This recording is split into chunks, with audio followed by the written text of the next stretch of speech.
خبردار شادی کرتے وقت خیال رہے کہ جس کا انتخاب کر رہے ہیں، شادی تسکین نفس اور تسکین جنس کا نام نہیں ہے، شادی تعمیر سماج ہے جی. اور اچھی طرح سوچ سمجھ کے، گوری چمڑی کے اوپر نہ جائیے گا، چال ڈھال پہ نہ جائیے گا جی. کردار دیکھیے گا، اور سب سے بڑا کردار حب زہرا ہے.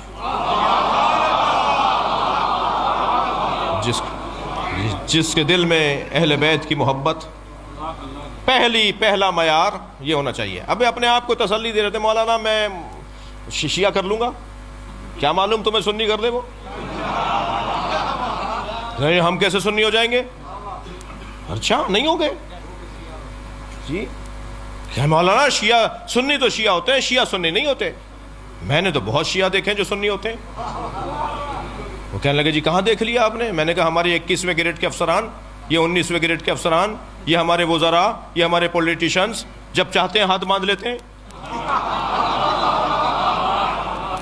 یہ شیعہ سنی نہیں ہوتا. پیسے کی خاطر، دنیا کی خاطر، کرسی کی خاطر. دو لوگوں کو تو مولا علی کا نام ہی نہیں لینا چاہیے، ایک بزدل کو، ایک کنجوس کو.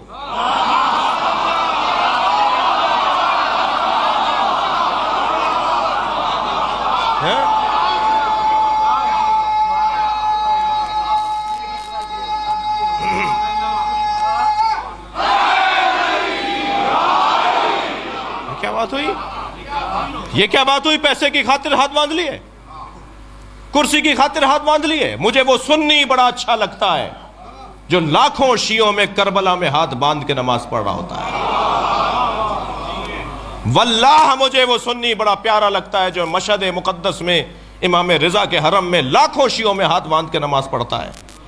وہ ہاتھ باندھ کر بتاتا ہے کہ میں نے جو دین سمجھا ہے اس پر عمل کر رہا ہوں. اور دوسرا پیغام یہ دیتا ہے شیعوں سے ڈرا نہیں کرو، یہ مارتے نہیں ہیں، اسے کوئی خوف نہیں ہوتا. وہ لاکھوں شیعوں میں ہاتھ باندھ کے نماز پڑھ رہا ہوتا ہے.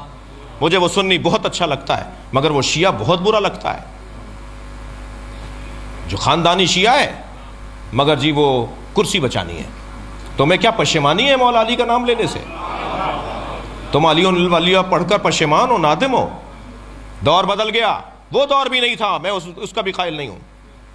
وہ دور بھی نہیں تھا اس طرح کی حرکتوں کا.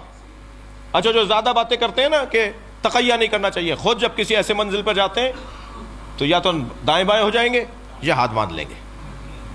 فخر کے ساتھ ہاتھ کھولو، تم امام جعفر صادق کے چاہنے والے ہو.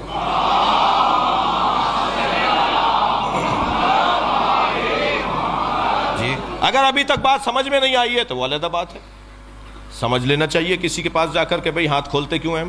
ایک بہت بڑے سیاستدان ہیں، شیعہ ہیں، خاندانی شیعہ ہیں، دادا پردادا سے شیعہ ہیں، وزیر بھی رہے، پاکستان کی کئی پوسٹوں پر وزارتوں میں رہے. پچھلے دنوں انہوں نے مجھ سے کہا کہ جی میں سجدہ نہیں رکھتا کیونکہ نبی نے خاک پہ سجدہ، کربلا تو نبی کے بعد ہوئی ہے تو نبی نے پھر خاک پہ سجدہ تو نہیں کیا ہوگا، وہ تو کربلا کے بعد خاک آئی ہے. میں نے کہا یہی آپ کی غلط فہمی ہے. اور اچھا اس ٹائپ کے جو لوگ ہیں نا ان کے مزاج میں بولنا ہے، سننا نہیں ہے. اپنے آفسوں میں بیٹھے ہوتے ہیں، اپنے ماتحتوں کے ساتھ زیادہ رہتے ہیں تو بول بول کر ان کو اتنی عادت ہو گئی ہے کہ دوسرے بھی چپ رہتے ہیں کہ بھئی انہیں کو بولنے دو، تو وہ سننے کے تو عادی نہیں ہے. تو خدا کے لیے اچھا الحمدللہ اس وقت ہماری یہ پوزیشن بھی ہے کہ پاکستان کے جنرل، پاکستان کے وزراء، پاکستان کی شخصیات، تھوڑا سا دل ان کا ہمارے اوپر آیا ہوا ہے تو ہم بھی اپنا کام پورا کر رہے ہیں. تو وہ کہنے لگے جی میں سجدہ نہیں رکھتا. تو میں نے کہا آپ شیعہ نہیں ہیں؟ کہنے شیعہ ہوں، کھلا شیعہ ہوں، عزادار ہوں، ماتمی ہوں، گھر کی عزاداری ہے، خاندانی عزادار ہوں، خاندانی شیعہ ہوں، سجدہ نہیں رکھتا. میں نے کہا کیوں نہیں رکھتے؟ کہنے نبی نے کس پر کیا ہوگا سجدہ؟ میں نے کہا خاک پر. کہنے کربلا تو نہیں تھی؟ میں نے کہا کربلا تھی. کربلا تو حضرت آدم کے زمانے سے ہے. کربلا کی زمین پر تو حضرت آدم کو اللہ نے بھیجا، حضرت نوح کو بھیجا، حضرت ابراہیم کو بھیجا، ہر نبی کو کربلا بھیجا اور ہر نبی کا ایک قطرہ صحیح کربلا میں گرایا. ٹھوکر لگی، سر پھٹا، گھٹنا چھلا، پیر کے انگوٹھا چھلا، خون کا ایک قطرہ ضرور نکلا ہے ہر نبی کا. اور جب وہ پوچھتے تھے یا اللہ ہم سے کوئی خطا ہوئی ہے؟ کہ نہیں خطا نہیں ہوئی، حسین کا خون یہاں گرے گا، تمہارا ملا رہا ہوں. ہاں، تو پہلی بات تو یہ کلیئر رہے کہ کربلا امام حسین نے ڈھونڈی ہے، کربلا نے حسین کو نہیں ڈھونڈا ہے، کربلا پہلے سے تھی. رہ گئی بات خاک پر سر رکھنے کی، تو نبی نے خاک پہ سر رکھا.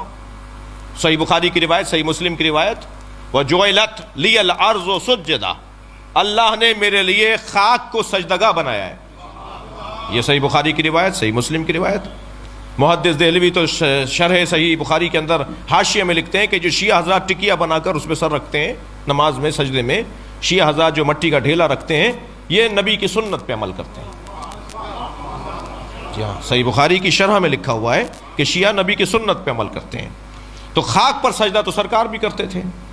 پھر میں نے ان کو ایک مولا علی کا فرمان سنا دیا، جس کے بعد ان کا پیغام آیا کہ جی اب کلیئر ہو گیا اور اب میں سجدہ رکھا کروں گا. وہ یہ کہ مولا علی سے پوچھا گیا، یا علی، ہر رکعت میں قیام ایک ہے، رکوع ایک ہے، سجدے دو کیوں ہیں؟ فلسفہ احکام، مولا سجدے دو کیوں ہیں؟ تو مولا نے قرآن کی آیت پڑھی کہ سجدے دو اس لیے ہیں کہ جب تم پہلا سر سجدے میں رکھتے ہو، پہلے سجدے کے لیے سر رکھتے ہو خاک پر، تو قرآن پکار کر کہتا ہے منہا خلقناکم، تم اسی مٹی سے بنے ہو. اور جب دوبارہ سر رکھتے ہو تو آیت آگے بڑھتی ہے وَفِيهَا نُعِيدُكُمْ، اسی مٹی میں واپس جاؤ گے. تو پہلا سجدہ تمہاری ولادت کی یاد دلاتا ہے، دوسرا سجدہ تمہاری موت کی یاد دلاتا ہے، اور دونوں سجدوں کے درمیان مختصر سا قیام ہے جسے زندگی کہا جاتا ہے.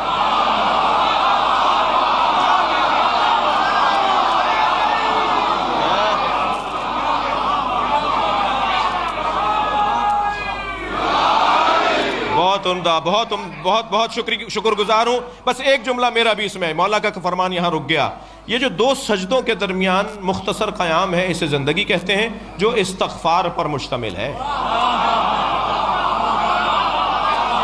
صلوات پڑھیں گے محمد و آل محمد پر.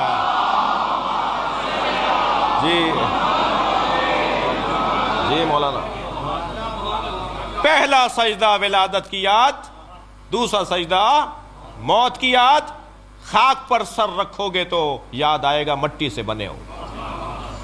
مولا علی نے فلسفہ بیان کیا، خاک پر سر رکھو گے تو یاد آئے گا مٹی میں واپس جانا ہے.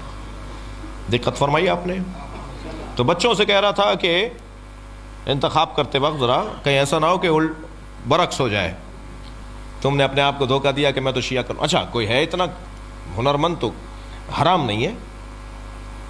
جی ایک سنی بچی نے ایک یونیورسٹی میں مجھ سے سوال کیا، یوم حسین کے لیے ہم گئے تھے، کہہ لیں جی آپ مولوی حضرات سنی شیعہ کی شادی کی اجازت کیوں نہیں دیتے؟ میں نے کہا تم نے یہ سوال کیوں نہیں کیا کہ پنجابی اور سندھی کی شادیاں کیوں نہیں ہوتی، پٹھانوں کی اور بلوچوں کی شادیاں کیوں نہیں ہوتی؟ اس لیے کہ ثقافتیں مختلف ہیں، رہن سہن مختلف ہے، انداز زندگی مختلف ہے. تو یہی جواب تمہارے لیے ہے. وہ ماتم کرتا ہے، یہ ماتم نہیں کرتی. وہ ہاتھ کھول کے نماز پڑھتی ہے، یہ ہاتھ باندھ کے پڑھتے ہیں. تو روزانہ کی الجھنیں، تو حرام نہیں ہے، شادی ہو سکتی ہے. اگر اتنے کارنامہ، اتنی ہمت ہے کہ تم کچھ کر جاؤ تو کوئی مسئلہ نہیں ہے، لیکن جذبات کی بنیاد پر نہیں ہونا چاہیے. تو شادی کے لیے جو سب سے اہم بات ہے وہ کف کا ہونا ہے. مولانا کف کیا ہے؟ تو ایک کونے سے آواز آئی ایک مولانا کی کہ کف کا مطلب یہ ہے کہ وہ اگر ایم اے پاس ہے تو یہ بھی ایم اے ہونے چاہیے کم سے کم. لڑکی اگر مثال کے طور پر فرض کیجئے پی ایچ ڈی ڈاکٹر ہے تو لڑکے کو بھی کم سے کم اتنا تو ہونا چاہیے، تھوڑا زیادہ ہو تو بہتر ہے. جی وہ کروڑ پتی باپ کی بیٹی ہے تو یہ بھی بہرحال اسٹیٹس، پیسہ، دولت، مکان، گاڑی، بنگلہ ایک جیسا ہونا چاہیے. یہ کف ہے. دوسرے نے کہا نہیں یہ کف نہیں ہے، کف ہے ایمان. دونوں کا ایمان اچھا ہونا چاہیے. تو میں نے مولانا سے کہا مولانا میں آپ سے بہت زیادہ متفق نہیں ہوں. دنیا میں کوئی دو آدمی تو دکھائیے جن کا ایمان ایک جیسا ہو. برابر کے ہے ہی نہیں کوئی. جی پھر تو کسی نبی کا کف نہیں تھا. کسی میں دم ہے کہیں حضرت ختیجہ، حضرت ابو ذر اور حضرت سلمان کا ایمان ایک جیسا نہیں ہے. تو ایمان ایک جیسا کیسے ہوگا؟ تو یہ مجھے اپنے آپ کو سمجھانے کے لیے تو بہت اچھا ہے، قریب تر تو آ گیا ہوں، لیکن یہ آئیڈیل بات نہیں ہے.